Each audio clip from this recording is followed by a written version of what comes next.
So it's Friday afternoon, and it's probably about time for a red wave report.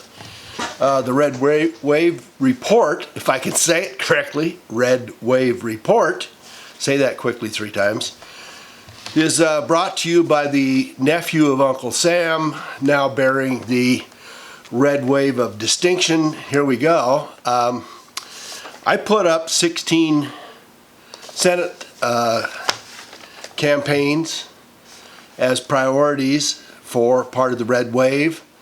There is movement in a bunch of them, and the movement is very positive. He says as he moves his chair, there's movement and it's positive, and it is significant. Not only that, I think there are down ballot movements as well, and that is best exemplified by the significant and increasing early ballot engagement, early ballot turn-in by Republicans over the 2014 amount, and in some cases over the 2016 presidential election, as compared to the other midterm as well as the presidential election for this year, for 2018. So there are some significant states where that's making a difference, and some of the postings that I've gotten from Larry Schweikert and from others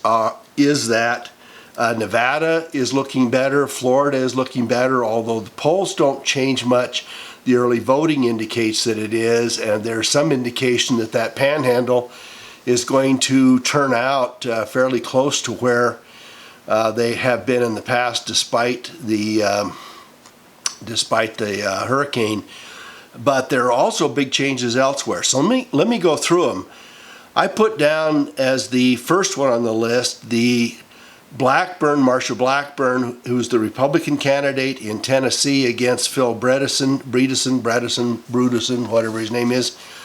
And at the time I last brought it up, there was Blackburn had moved ahead about 3.5 points. Now she's ahead about 6.5 points. I think that's probably understating it, that it's actually moving up and faster. Heidi Heitkamp is the Democrat in North Dakota. She's running against, and she's the incumbent. She's running against Kevin Cramer, who trailed her early on. But when I reported a week or so ago, Cramer was up 8.2 points, and now it looks like he's up 14 points. Now 538 doesn't show that. 538 hasn't changed the odds much. They've changed it from about a 65% chance that Cramer would win to about a 70 or 75%. I think it's closer to a 90 or 95% chance that Cramer wins. Cruz in Texas has moved up over O'Rourke. I think he's gone from about 5.5 points up to 7 points up. There's clear movement there. I don't think there's any way O'Rourke gets him unless there's some kind of fantastic change in our public politics over the next week and a half.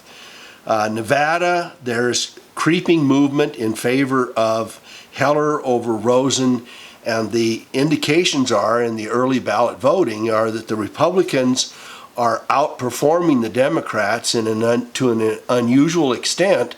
That is that there are more of them that are voting early than have in the past, and the independents are up, but the Democrats are down. In Missouri, the incumbent is Claire McCaskill. She's been there for a while, and she was leading early on through most of the earlier stages. But 2 things have happened. Obviously, one was the Kavanaugh thing, and that basically neutralized the race between her and Josh Hawley. Hawley came up even with her, and then I'm trying to think what the group is, but there's a group that infiltrated her campaign, and the campaign staff basically intimated that she was lying to the voters in Missouri, that she really was much more liberal and was going to follow the much more liberal line, but that she wanted to make herself sound neutral so that she had some chance in a fairly balanced state of winning. But Hawley has clearly moved up at least 2 points and is probably going to move up more in the next ballot issues. Some of the problems with Real Clear politics is that they average stuff over a 2 or 3 week period or a month period even. And so if there's upward movement or change in movement, they average and balance it, and it doesn't fully reflect the trends. And I think that's the case in Missouri. But I think she may be, that is, Claire McCaskill may be dead meat, and Hawley has a clear advantage over her. In the Arizona race between McSally, the Republican, a veteran, a pilot, a combat pilot who did over 100 combat missions, she went from 2 points down against Kirsten Sinema, a very liberal Democrat who, again, is hiding who she is. And over the last month or so, 2-3 weeks, all of her little crazy statements have started to come out, and they are embarrassing at the best, but they are insulting to Arizonans at the worst, and I think it's going to move even more than it has. But McSally is now up almost, the flip is almost 3 points, and McSally is up ahead of her now. Again, 538 shows Sinema is more likely to win. That ain't happening. I just don't think, again, unless something changes dramatically, if this caravan that's coming up to Arizona, Texas, and California dramatically changes the narrative, then obviously all bets are off. But short of that, McSally wins. The critical one, and I think it is really critical, is Nelson versus Scott in Florida. Nelson's the incumbent Democratic senator. Rick Scott's the governor. And that race has been really, really close.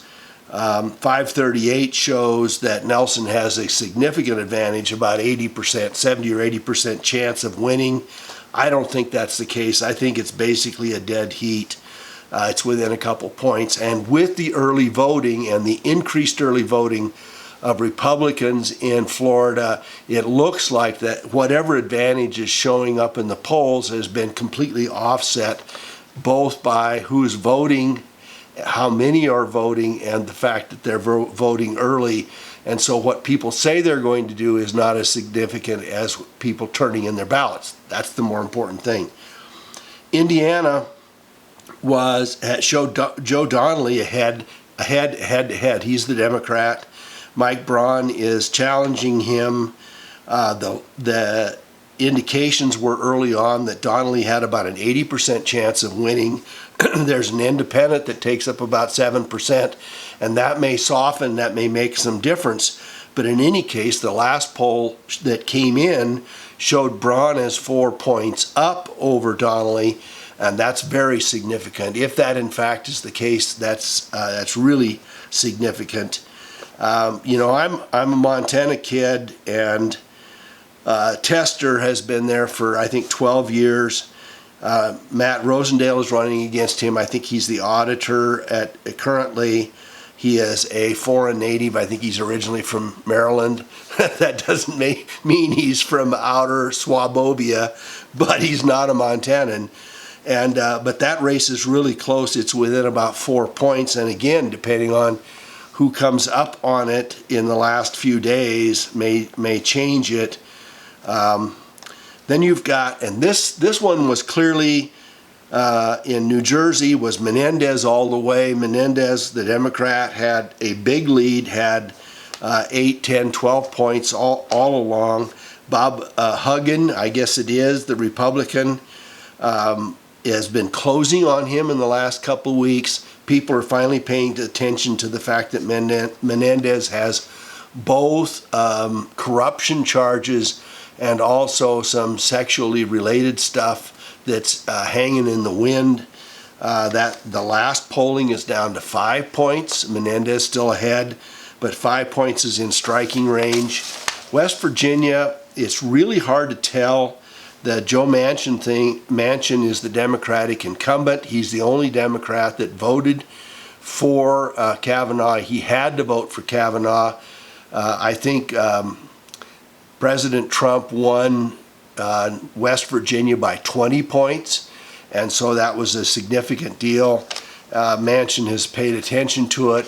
What you should also know, though, is that Manchin stepped out of the Senate chambers and did not vote at all until Susan Collins, the moderate, quasi-liberal Republican from Maine, voted in favor, tipped her hat at the very last minute in favor of Kavanaugh. Had she voted no, what would Manchin have done? He'd have taken the safe route out and voted no, because he would have been on the winning side either way. So he played chicken. He played that he was a chicken, not whether somebody else was the chicken, and managed to hang on. Manchin is also one of those that his staff has said, well, we're lying to you. We've told you we are more moderate. We've told you we're more centrist than we are, and we're actually pretty liberal. We're going to follow Chucky Schumer, and as long as it matters. If it doesn't matter, then we can vote whatever way we want to. But if it matters, then we're going to do what Chucky Schumer says. Patrick Morrissey has been trailing him all along. Some of that has closed. It's really hard to tell whether it's closing more. In Minnesota, the second one, I think Amy Klobuchar probably has an unsurpassable lead, but the second election is between Tina Smith and Karen Housley. Again, Tina Smith is the incumbent, the Democratic incumbent. She's been leading by 10 points all along, 12 points, 15 points. That has closed in to about 7 or 8 points, and it looks to be closing.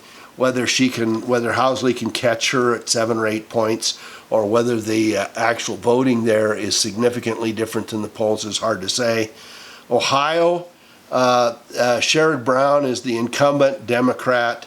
Jim Renacci, I think it is, has been down all along. That has come down from 16 to about 14%, but that's a big hop yet. And that leaves Pennsylvania. Bob Casey's the Democratic incumbent, and Lou Barletta is running against him. That has closed somewhat, but is still in double digits. But the one that I put down as the least likely is Michigan, with Debbie Stabenow, Sweet Debbie, the Democratic incumbent, running against John James, a conservative, black, veteran, Republican, businessman, very well-spoken, intelligent, engaging guy. He went from about 20 points down to right at 10. That is averaging over several weeks. And the last poll shows him at 7 points behind. He's in striking distance, and he certainly moves up the list, perhaps to 10th or 11th. And he could be the surprise of the election if there continues to be more movement.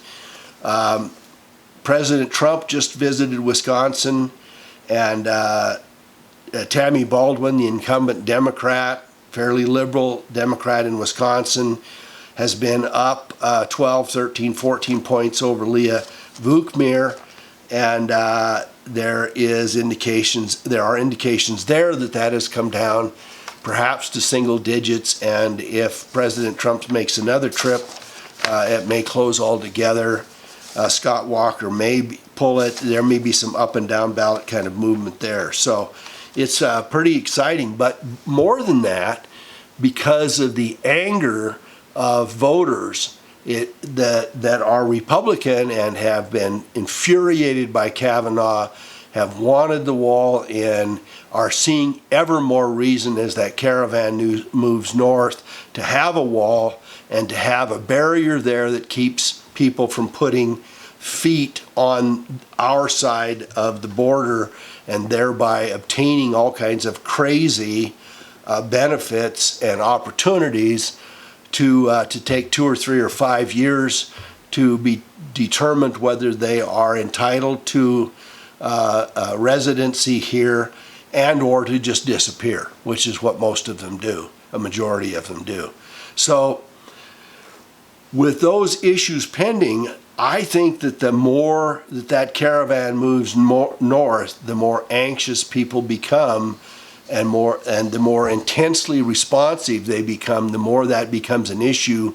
It is clearly being paid for by the dark state folks. There's no way that 15,000 people are moving north with porta potties and food and all kinds of benefits and medical help and some transportation, and they're not being paid anything to come here. So with all of those issues in mind, if that caravan keeps moving north, I don't know whether it benefits to not have the showdown before the election or to have the showdown after the election. I'm not sure that President Trump can do what he says he can do or what he says he wants to do, which is to stop everybody at the border and stop them from crossing it. Our laws are so messed up that anybody that claims asylum and crosses over has benefits and rights and interests and timetable and a legal process that takes months or years. We need to do something different with it. There's no doubt about it. And if you elect the Democrats, what we'll do about it is let them all in, which could be, if that caravan comes in and the Democrats win, that there will be chaos for the next 2 years. And it includes Trump and Kavanaugh and the Supreme Court, but it also includes not getting any of the wall built, and it includes having our borders open ever more and no restriction on people coming into here. People say, well, gee, we want to have these folks here. It's okay to have them here. But let me tell you that from a financial standpoint, it is disastrous. It costs us billions and billions and billions of dollars.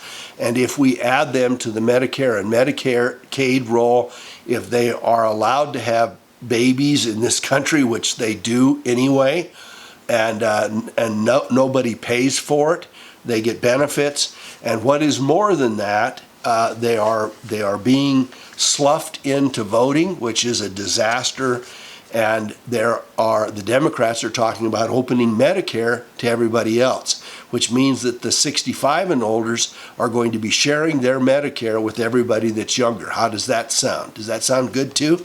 So none of it works if people don't get out and vote strong and vote red from the top of the ballot all the way down. We're going to see all of these kinds of things: sanctuary cities, open borders, no restriction, expanded use of already exhausted Medicare, and much more. So it is a disaster if we don't. It looks like the red wave is moving. Hang with it, but I'll be back with you next week, maybe twice, once early and once late, and we'll see if this continues to move. But I think it is, and it takes some interpolation between the polls and what's going on the internet, because obviously they're lying to us there too. It's just a matter of them, how much are they lying and how much can we interpret from their lies. And so I think we're gaining. Thanks so much for watching. If you like this, give a thumbs up. Yes, the hat's goofy, but I'm having fun, okay? And it fits the Uncle Sam narrative. Somebody wanted to know, this is no consequence to the election, why I am the seething frog. Well, I'm the seething frog because it means two things. One is that it's getting hotter and hotter, that it's bubbling up here, and that the frog better get out of the pot or he's going to be cooked. And I think that's absolutely true. The second meaning of seething, which has not to do with simmering, has to do with being mad as hell. And that's also true. And the two are linked. The fact that it's getting hotter and worse in the pot for all of us as Americans is as much a matter of being angry as it is of getting too hot and having it too unpleasant and having it unlivable.